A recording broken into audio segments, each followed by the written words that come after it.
From the low ranks all the way to the top 1%, every single player is making little mistakes in the gameplay that's costing them the win. Here are 7 mistakes you might be making that are stopping you from going further.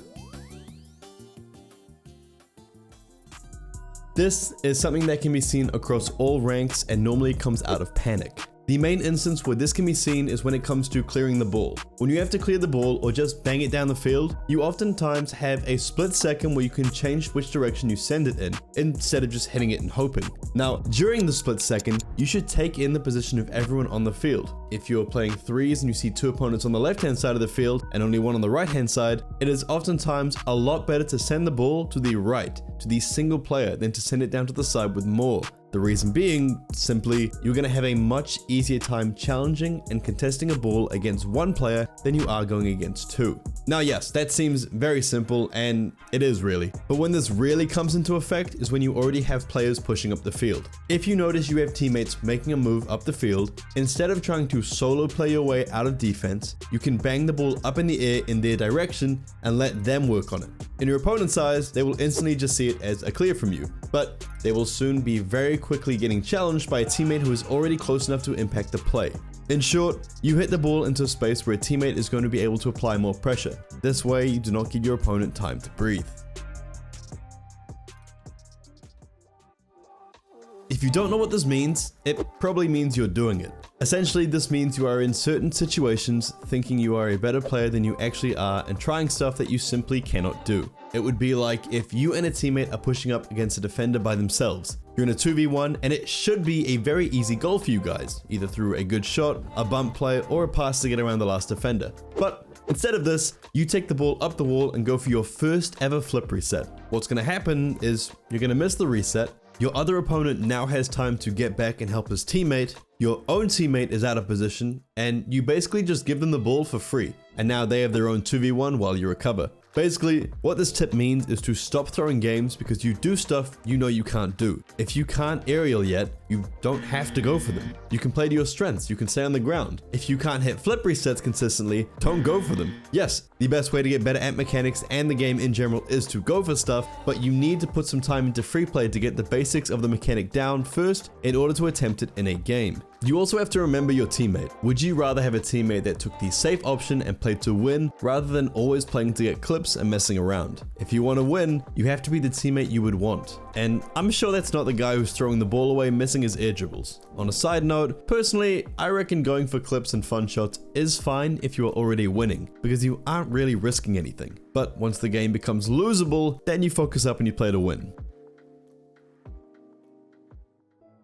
This one goes hand in hand with the last point, but it focuses more on those of you who actually feel you are secure with a mechanic or an aspect of your gameplay. I see this come through quite a bit in my Twitch chat where people will say things like, "Hey Than, I'm champ 2 and I can't rank up. What do I do?" Firstly, I cannot really answer that question accurately because I have no idea how you play. But what I always say to these people is, what are you good at and what are you bad at? And then it's always something like, well, I'm really good at aerials and flicks and dribbling, so maybe positioning. And I'm always like, okay, then maybe look up a few positioning guides and focus on that aspect of your gameplay. But one of the biggest things I tend to see in people is they overestimate their own skills when they say what they're good at. In that example, it's, I'm really good at aerials and flicks. Okay, but ask yourself, are you good enough to get to Grand Champ of just your aerials and your flicks? The difference is like, are you good in your head, or are you actually good and you're better at aerials and flicks than most people you go up against in your rank? If you want to climb, you have to be better than your rank. Simple. So the goal for each of your mechanics is to be better than those around you. So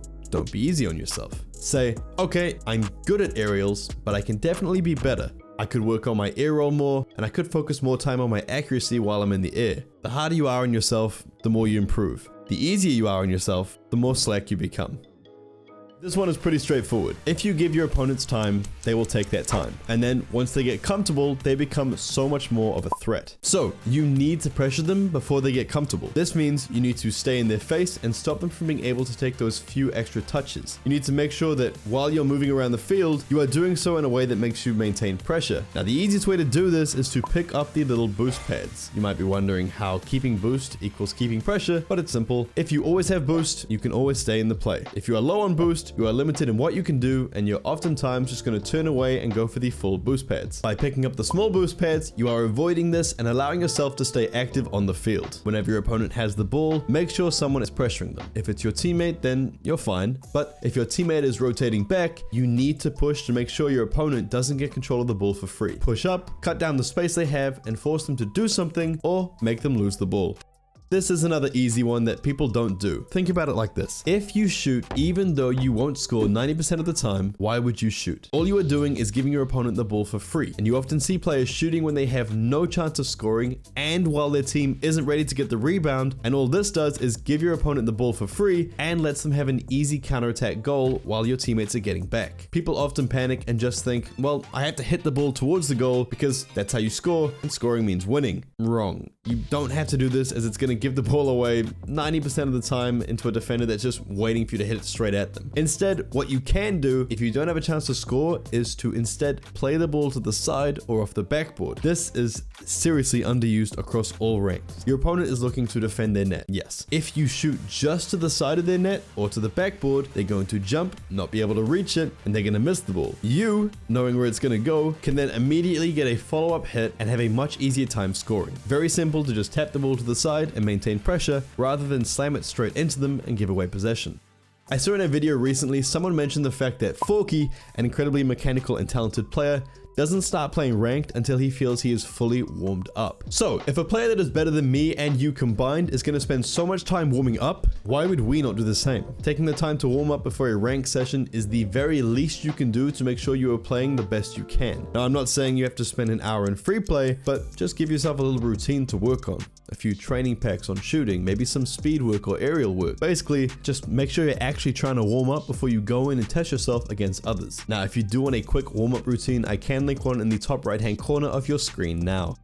And finally, number 7, the last one, a mistake that is stopping you from ranking up is wanting to rank up. Yes. Sounds very weird, kind of goes against everything I've just said, but I promise you it does make sense. You can do all of the things I've just said and still be relaxed in game, but when you start taking every single game like it's a life and death situation, you're going to find that you struggle to rank up. And the reason why is very easy to understand. You play worse when you're stressed. Yep, that's it. There is a reason that Smurf accounts and alt accounts oftentimes rank higher than the main account, and that is because the player doesn't care. They play with no stress. They aren't worried about what happens if they win the next game. Their MMR doesn't matter, and because it doesn't matter, they're comfortable. And because they're comfortable, they have a much easier time winning games, and then winning games means they're ranking up. So stop worrying about winning every single game. If you lose, it doesn't matter. Just focus on improving and working on the other points mentioned, and you will rank up soon enough, even if it's not the next game. Anyway, that will be all for me today. If you have made it this far and haven't done so already, consider subscribing to the channel. It's free, and we are getting pretty close to 350,000 subs. I think we are roughly 500 away at the moment. Also, one more thing, the second channel, Thanovic Live, is uploading again, mostly just Valorant content at the moment,